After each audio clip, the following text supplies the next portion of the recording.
All right, I'm recording this meeting because if we have anyone that wants to review it afterwards, I want to make sure that we have it. For some reason, I'm going in this direction. Okay, so welcome everyone to our September meeting. Just a big round of applause for all of you for tracking the news today and for being amazing. And for putting up with the fact that I was gone for many months. I want to try and come up with a theme or kind of an idea for each of the months. And so for today, I want us to think about both making ourselves and others proud. And we'll do an activity today related to that. But just some ideas to think I'm really proud of the fact that we're growing and what we've been able to accomplish and all of the individuals and what they're doing in their lives. And sometimes there's a lot of inputs outside in the world that may not be super positive in politics and other things that are happening. And so I want us to think about positive things when we're here. So I have a little quote here. Will you read it for me, Juan? Yes. Why is it important to express pride? Oh, sorry. The quote. They can rip you, bring you down to their size, but they will never get to the heart you hold inside. I want you to think about what does that mean to you, and why is it important to express pride and positive thoughts? The open dialogue. For your health. For your health. Any other ideas? I think if your pride is righteous because you've been doing something that deserves praise, that is good to others, that'll be something that nobody else can take away. Contagious. Contagious. Positive thoughts and taking pride in oneself. Definitely. And I'm going to repeat some things just to make sure Amy can hear. But so positive thoughts are contagious. Any other ideas? Why is it important for you guys to be positive and to spread that to others? Jason, I think also because if you're always positive or try to be positive, people around you are, I think you mentioned, contagious, but it makes them want to be like that, and it makes us happy to know that. I think so. Yeah. It's around the corner. Yeah. Echoing the idea that other people want to be around you, and they also want to spread that energy to others. It's easier to, sometimes it's just easier to get things accomplished that you want to do. Hi, come on in. We're just sharing why it's important to be positive. Perfect timing. Because I live too far away from here. Oh, it's okay. We are are positively happy that you're here, and there's a seat for you right there. Carmen, did you want to share something? I think it's important for the energy. Because when make things good energy.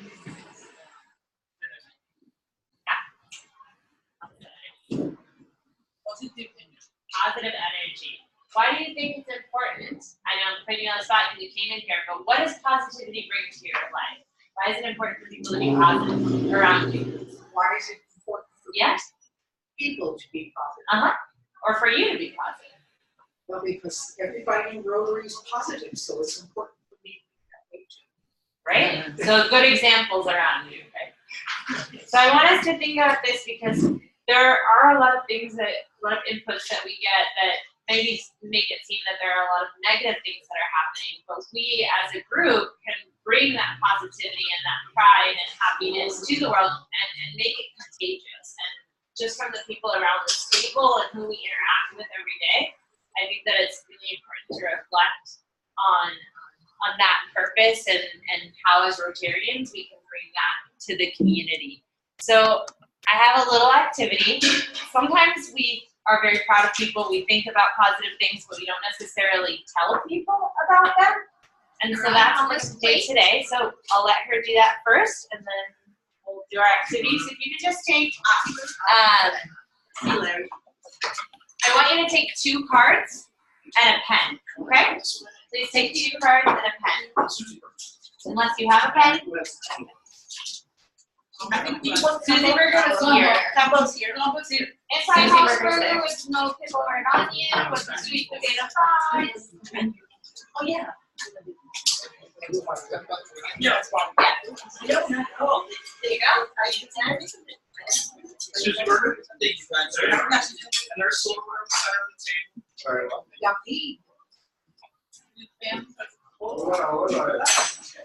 Okay, Amy, I'm gonna want you to do this on a piece of paper too. All right, I'm gonna describe the activity. Okay, so make sure you have 2 cards, index cards, and a pen. Pass you by individually. What? Just a second, I will. Each person needs to have 2 cards and a pen. Yeah, she's on there. All right. So what I want you to do with these cards is sometimes we think about these positive thoughts, but we might not necessarily share them with others. And almost more often, we might not share them with ourselves. So first, I want you to write, on one side you're going to write, I am proud of blank, and you're going to write, I am proud of me, or estoy orgullosa de mí, whatever language you want to do it in. And on the other side, you're going to say because, and you're going to write something that you're proud of yourself about. Okay, so I'm going to give you a minute and a half to do that. I am proud of me because, write something that you're proud of about yourself.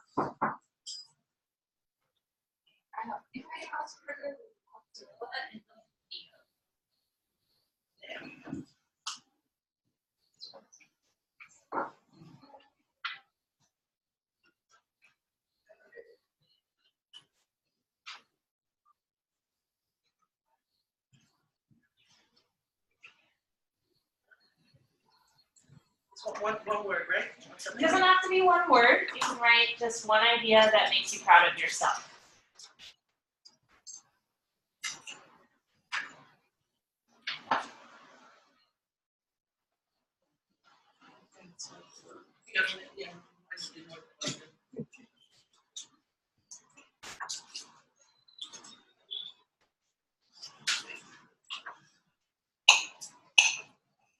I wrote down mine.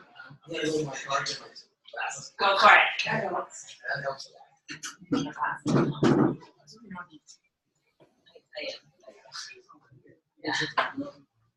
Okay. So I want you to now take the other card, and I want you to write, I am proud of, or estoy orgullosa de, and you're going to write the name of somebody else. It does not have to be somebody in this room. It doesn't matter. It's somebody in your life that you're proud of, and you're going to write why.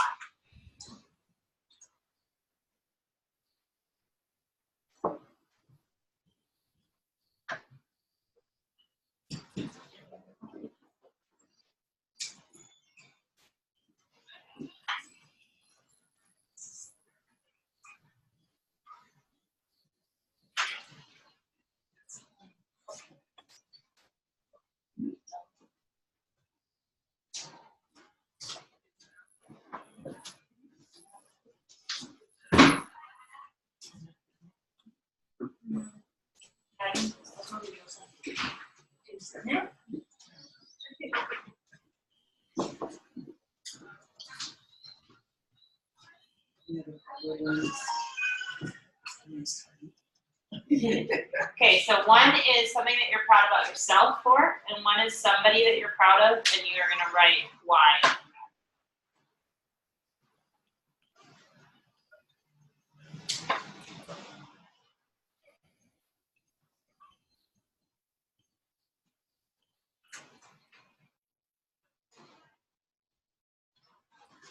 I would like a couple of people to share out, but first, my question is, which one was harder to write?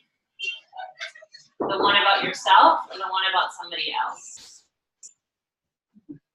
Amy says the one about herself. Who thinks the one about yourself was harder to write? Who thinks the one about somebody else was harder to write? Why is it harder for you to write about yourself, Janet? Sorry, you just took my. I don't think it was hard. Okay. I didn't think it was. Amy, why was it harder for you to write it about yourself? Plus, I don't like to brag about myself. And I like to not, like to, Okay, I mean, I'm comfortable in groups, but I'm really very shy inside of myself. So within that, I don't like to bring my numbers to myself. You like to bring your nose to yourself and use the word brag. Is that what you said at the beginning? Yeah. I like to brag about yourself. Yeah. Juan, why is that hard for you to write about yourself? Same exact reason. I feel like as I was kind of scrolling through, thinking of things about me that I could be proud of, I was like, other people do that. That's not too uncommon. So it took a moment to single down on one that I wouldn't feel is me spotlight. Is anybody willing to share somebody that they're proud of and why? I will. Good? I'm proud of my brother because he's been clean from alcohol and drugs for the last 14 years. Thank you. Janet is proud of her brother and clean drugs and alcohol for the last 14 years. Andrew, you want to share? I am proud of one of my daughters, and her name is Amy. Me? She hears you. I see the smile. Okay, why are you proud of Amy? Because I see her, Hold on 1 second. I see her as being the steward of the earth. There is enough to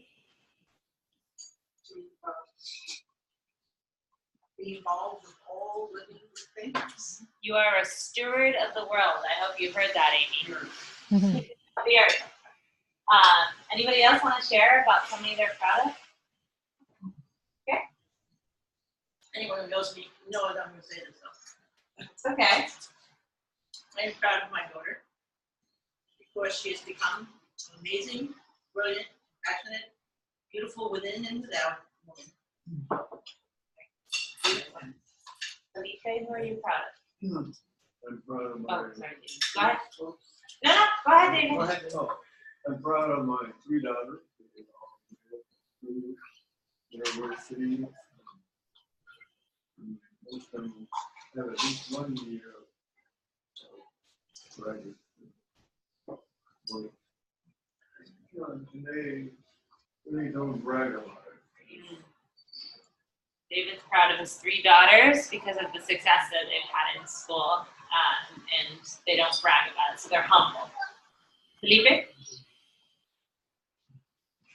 Okay, last week I had a chance of visiting my son in Boston, and I met him with a friend there. Her name is Andrea. She came from a lot of poverty, struggle and all that. And she just got promoted to some high position in the Department of Education in Massachusetts. Right. So everybody's proud of her, and I am proud of her. And you just met her. You said it's a friend No, of your son. I met her from before, and I just saw her again, and Right. I saw a big change. Okay. That's nice to do that. Emma, do you want to share? Yes. I saw you writing very intensely, so I wanted to give you some time. Just one. Okay, I'm proud of my me because I always care for people around me, and I always try to help if someone is having a problem, especially my family and my closest friends. Wonderful. She's very proud of herself because she likes to always help others and take care of them. So, what I would like, I challenge you to, and Sandra, you kind of cheated here. You already told her, but I want you to go out and tell the person that you're proud of them and tell them why. And, or you can give them the card or however you see that. I think it's just important to bring positivity out to the world. And even if you said it many times to that person, I think it's important that they hear it. And I know that it really affects me when people say positive things to me. And I know we all really like that. So, and also, keep that card about yourself and keep reminding yourself that you are somebody to be proud of, and everything that you do is a reflection on the world. And I just thank you for all the positivity that you bring. And let me know next month how it goes when you tell that person that you're proud of. Okay? Sound good? All right. Okay. Okay, I want to share a quick update because I just got back from Honduras and Guatemala, so I was just going to share a short update about the grant. So we had our training in the beginning of July, and we had now we have up to working with 18 schools. So here are some pictures of the training, and what the wonderful part of this one is that the first teachers that we started working with now were leading the new groups of teachers. So the team that I brought down was much smaller, and it was locally led by the individuals on the ground. So that was really amazing to see that transfer of ownership. And so here's some of the pictures of them in action. We also were able to buy some quality literature in the region. We had quite an adventure going to a bunch of different bookstores in Honduras trying to find Honduran literature. It was quite a crazy trip, but we were able to get literature that the students can see themselves in. And so the schools, in order to get the books, what we were finding is instead of just donating books, then they don't have a place to put them. They don't necessarily stay clean. So we put out a project, and they had to go to the community, ask for support, and they were to create a library space. So this is one example. It's kind of a small picture. I can send it out later. But they always had us create a space for a library, and they did some amazing, beautiful, just places that the kids are super excited. We called it a corner for dreaming and imagining. And then we inaugurated the libraries with books, and the students were so excited to read them. They really have no access to books, especially children's literature with pictures and images. And so those are some really fun visits to schools to get to see them with those books. So that's a quick update. And we had to submit our first year report. So just so you can see some of the numbers of impact. Students that we worked with in 2017 was 2,099 because we add schools, but then schools graduate. And so the total in 2018 is 2,227 students attending the schools where we work and train teachers.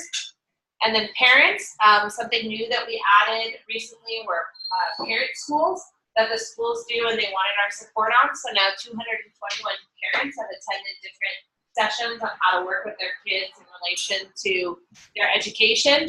And we have 2 employees that are working for the project full-time now, and 12 indirect, which are the teacher leaders from each school. So that brings us up to 2,462 people that have been impacted by this work. Woo. Woo. Awesome. Any questions about Honduras Grant? We talk about it often, but What's the yes. education levels as far as pretty similar to U.S.? In terms of the teachers or the students? Well, as far as the levels. How far they go? Elementary. So Secondary. elementary school, middle school only recently became mandatory, so it's only mandatory that they attend up to 8th grade. And access to schools is a huge issue, but I think in 2015, the average schooling that a child would get is 6.2 years, which is just extremely low. There's a lot of dropout issues, a lot of attendance issues, and so that's something we're trying to work on. But also the education levels of teachers are very varied, and how much training and support. So that's the main focus of this grant. Do they have to pay? Yeah, they do not pay. They actually receive a stipend to be able to come to the training. And this year in July, it was during their 1 week of vacation per year. And so they still all showed up and we had 100% attendance. Who gives us like? Rotary grant. It's part of the Rotary grant. So they get a stipend for transportation. Many of them travel up to an hour and a half to 2 hours to get to the training. And then they earn the same amount that they would earn for a week of work for a week of training. All right. So with no further ado, hope you got some bites in there. I want to introduce our wonderful speaker, Juan David Romero, we met through different projects. We actually worked on the Mac and Cheese and Beer Festival together, which is just a fun fact, but he also is everywhere in the community doing really great work. So he's going to speak about one of these projects today. You may remember in the email I did say that Corey Ganda was going to be speaking today. Her dog was attacked by other dogs and she can't leave him alone. So Juan she needs pain meds and everything. So she'll be with us next month. But Juan was really willing to step in, and I'm excited for you guys to hear about his project. So without further ado, let's give him a big round of applause.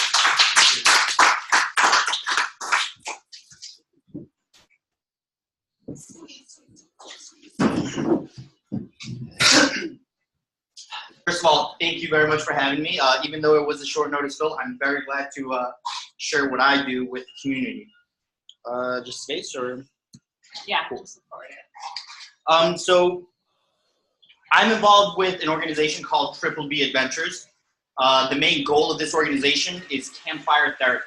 So we take veterans that are stuck at home, they're on the couch playing video games, they're isolated, and we get them back into the outdoors environment, which is familiar to veterans because that's where we train, that's where we conduct our missions.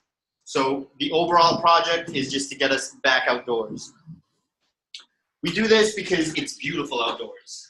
There's scenic areas, there's open spaces. A lot of the times we do campfires and bonfires, and there's just something magical around an open fire going on that kind of brings people together, has people talking, puts at ease any worries that you might have, and might make you a little bit more at ease to talk about any problems that you do have. This one particularly is from Mount Whitney earlier this summer. We were able to take a group of 7 veterans up with us. And these trips are all expenses paid. They just show up. If they don't have a camping bag, if they don't have a sleeping bag, we provide all of these for them. We're a pretty diverse group of people, and we like to keep it that way. We have older veterans as well as younger people that are just making the transition. So they might still be in the service, but they're starting to know that they're going to get out next year or in a few months. So we're there to fill the gap between recently exiting veterans and already established veterans in the community. The reason why we need to fill this gap is that because there is a transition gap with veterans when they get out. A lot of them don't know what their skill sets are, how they would translate these skill sets from a military job into a civilian world, into a civilian career. So we get around, we have these conversations, we network much like you do, just in a different setting, and we bring together our resources to help out our veterans. Just an example here, this gentleman is John. He's with All-Star Veterans. They're all about all-inclusive sports for disabled veterans and civilians. And then Jamie Wright, she's one of our volunteer coordinators for the group. A lot of these events we end up happening around the local area. This is one of our beach bonfires that we had at Mission Bay. We do them local to the area because we've noticed that a lot of our community is within us. So you can imagine Coronado Base, Camp Pendleton, there's 32nd Street, Marine Corps Station Miramar. They're all within this like little Southern California access. So we host one event a month nearby, and then the second event is usually where we go outdoors and camp. We've gone anywhere from 50 miles out up to, I think the next trip that we have is in Big Bear, so it's like 100 miles out, closer to LA. Part of these campouts is, like I said, we try to reintegrate veterans into the community. We find that you can't always have the same conversations over what you used to do in the military, but we can find pieces that can help you transition. So in certain spaces where we would train with a rifle and we would learn about breathing patterns and discipline and how to hold your body still, we can translate this into archery or tomahawk throwing. So there's different activities that were similar to the skill sets that we use. We're just getting to use them outdoors in a different setting. All these pictures that you see right here are from an event we host called the Modern Mountain Man Rendezvous. And it's a pretty unique event because we get veterans and civilians to come together around the campfire.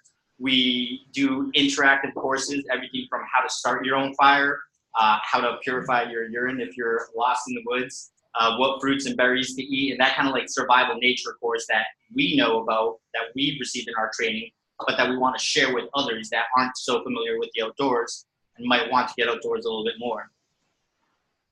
That was my fault. On the left, the gentleman is Todd Gilgee, and on the right is Brady Casola.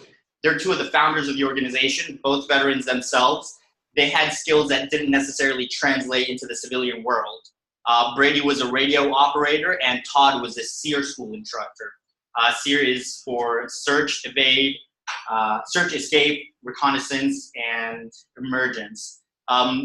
These are kind of skills that you don't see too much in the civilian world because there's not too many people that are trying to search for somebody out in the woods or for somebody that's trying to track a person down. So we came together with this group. We saw that we had these skills and we started networking out and seeing where they can be applied. So now we have partnerships with the local sheriff's county, with local search and rescue, with the CAL FIRE department, and we're able to place some of our veterans that we see that have these skills with those companies. So what you saw before was the good, fun, play aspect of what we do. The second half of what we do is we get directly involved in the community. This was a church rebuild that we were doing up at Mount Laguna. So what we do is we find special situations where people need manpower or a little bit extra help or help moving a couch. And we have the manpower, the personnel to provide this.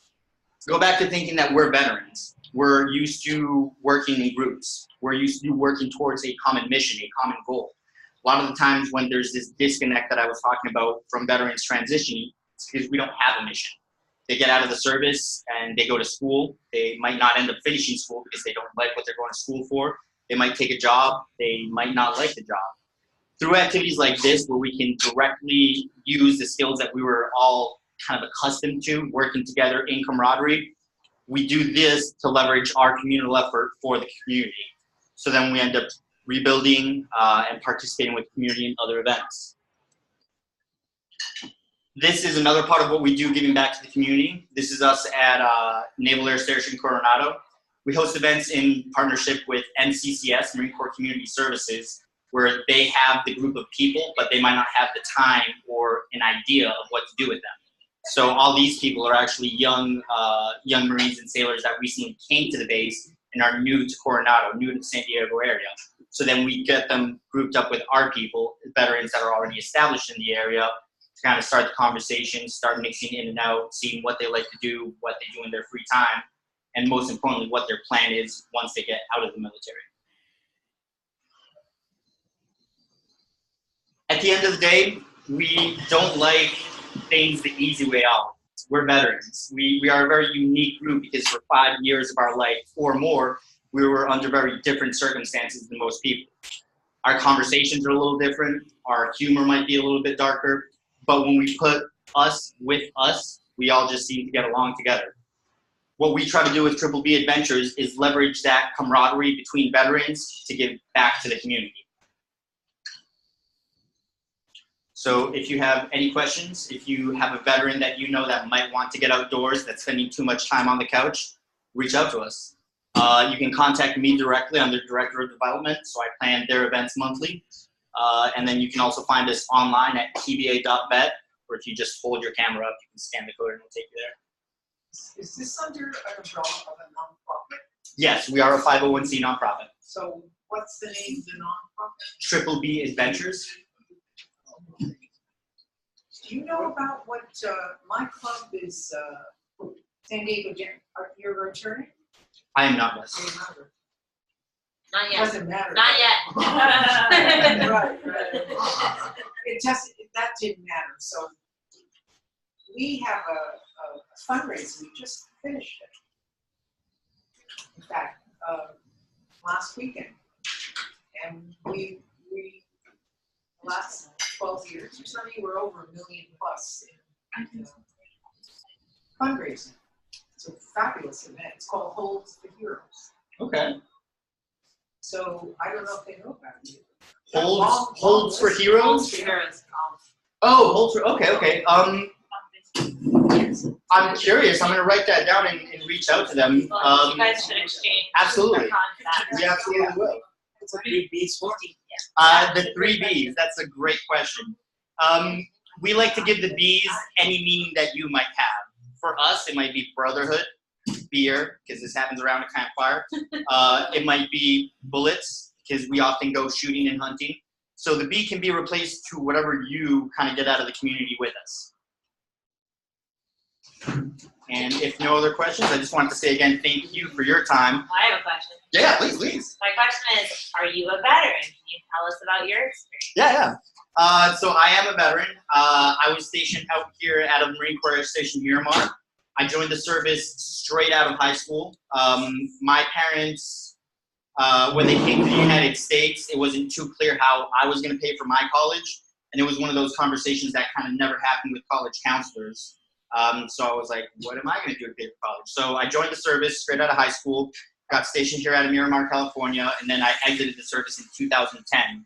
I started going to community college at Mesa. I loved it, and that's kind of where I started picking up my niche for events. I had a veterans fundraiser for them, and through the Mesa Foundation is how I met Maxie when we did the Pizza and Beer Festival. And then from there, I just learned events. I loved what I do and how it can bring the community together. And I keep doing events for veterans. Very good. Thank you. I want to give one little thing back, because I can only imagine you guys do fundraisers and events. So if for any occasion that you guys want to raffle off a pair of tickets to the Mac and Cheese Festival, or if anybody wants to enjoy the Mac and Cheese Festival. Thank you. VIP admission. This thing sells out every year. I would know. Thank you, Juan, Thank for you. joining us. Do you have a few minutes, Nancy, for me to talk to them? October 20th. Yes. I don't know what's on October 20th, but yes. Can I join it in like a couple minutes? Yeah, I mean, Okay. whenever, I just Okay. wanted to throw it out. Yes. because Before we finish, absolutely. And Amy, did you have any questions online there before we move on? No, I enjoyed the presentation. Thank Okay. you. Yeah. Um,